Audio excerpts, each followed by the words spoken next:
Election night 2020 was not only good news for Republicans in the General Assembly, who were overwhelmingly returned to the legislature, keeping their majorities in both chambers, but it was also a good night for bonds and for booze, as counties and towns decided a variety of local issues.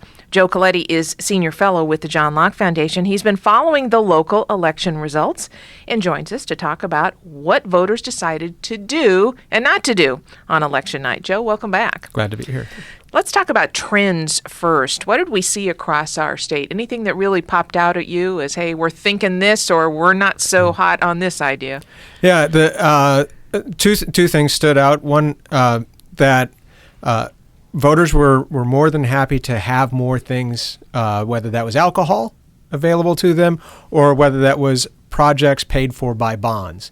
What they were less enthused about was giving counties the authority to raise sales taxes to pay for those things. So I think the message might be counties do these things, make things available, but figure out a way to pay for that without trying to increase taxes through the sales tax, and make your decisions properly based on that. Let's talk more about the sales tax issue, because this has been going on for a number of years now in North Carolina, and usually every election cycle we see multiple counties put on the ballot a hike in the sales tax, and so some counties have actually done it more than once, and you've been detailing that. But interesting that if North Carolinians really don't like that idea, is it because we all know we're directly affected? You go buy something, you're going to pay a little bit more money.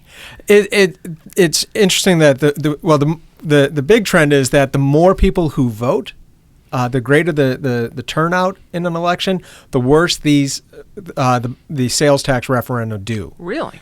So in the primaries, there were 8 of them on the ballot, and they split half and half. There were 5 of them on the ballot this time. They overwhelmingly lost, except in the Allegheny County, which lost by 22 votes. But who are those 22 people? That's right.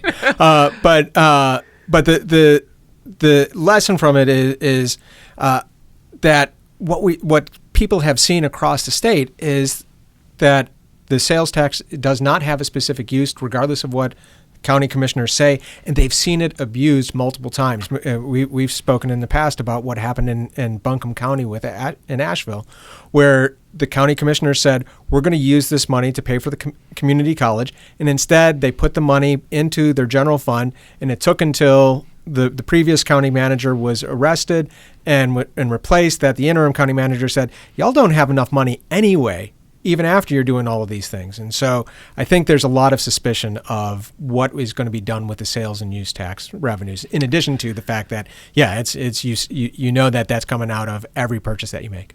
So many times, Joe, these sales tax hikes are put forth by county commissions saying, hey, it's for the kids. We're going to use it for education, but they are not required to stick to that if they say that. Right. There's no requirement, no obligation for anything that they do with the money. And we've seen on the bond side that people are willing to pass bonds to take care of the needs of school districts as long as they're convinced of that. And so potentially they're more willing to say, we'll pay the higher property tax, recognizing that the property tax, just like the sales tax, is paid for by everybody in the community. But leaving the responsibility to the county commissioners to be responsible with that, because the sales tax provides in most places is worth a couple cents of the property tax, and that's not how much of a property tax most places look to increase. In terms of the bonds, borrowing money essentially, so that comes with debt. You have to pay that back. It looks like it was transportation and affordable housing that caught voters' attention. How did those do? Yeah, in Charlotte and in Raleigh, in both places they had affordable housing. In Charlotte, they had some road projects. There were bonds for schools in Guilford and in Carteret. Both of them had sales tax on their ballot as well, and in Camden. And so all of those really did well. And there were also other bond projects.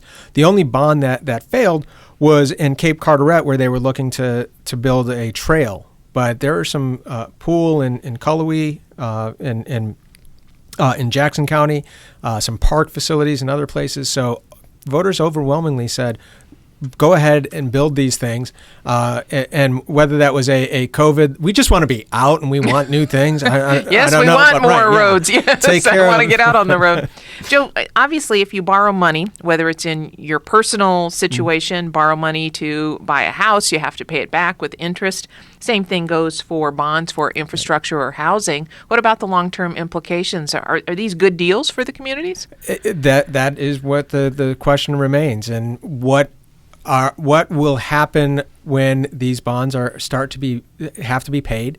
Right now, everybody's probably looking at, we have low interest rates and everybody's expecting that they'll stay low, but bonds aren't issued for months after they're approved. They still have to be approved by the county commissioners to go forward, and then they have to be sold in the market. And then who knows what happens with, so there's expectation, I guess, from everybody that the economy will continue to do well, that property values will continue to go up, and that all of this can be paid for appropriately. And that's the question that remains. And I guess that's why folks are saying no to the sales and use tax, because they know that that's not going to be used properly, or they have an expectation. And so if it's coming out of the property tax, they know that the county commissioners in general will have to face voters more on that. Let's talk about alcohol in North Carolina. This is the strangest thing, how we handle alcohol in our state. Anyway, I came from Arizona, and I didn't know what an ABC store was. I thought that was like, a Belk or something. It took me a while to figure out, that's a government booze store. So alcohol was on the ballot in what way? Well, because of the way that North Carolina deals with alcohol, you can have a county that does not allow, in general, alcohol sales, but then you can have towns within those counties that do allow sales. And there were 5 towns and cities across a number of counties that had the ability to sell alcohol on the ballot, and to create a local ABC board and allow different things, whether that was malt beverages, which is like beer and seltzers, whether that was unfortified wine, because there's also fortified wine, which gets taxed at a different rate, or whether that was mixed beverages or other things. But all of the opportunities that places were looking for to sell alcohol were approved by large margins across the state. So are there still places in North Carolina then where an adult cannot buy booze? Right. Yeah, there are a number of towns in addition to there's not a county where you cannot someplace in the county buy it, but there are still a number of counties that are mostly dry, except for a few towns in those towns within the county are still dry.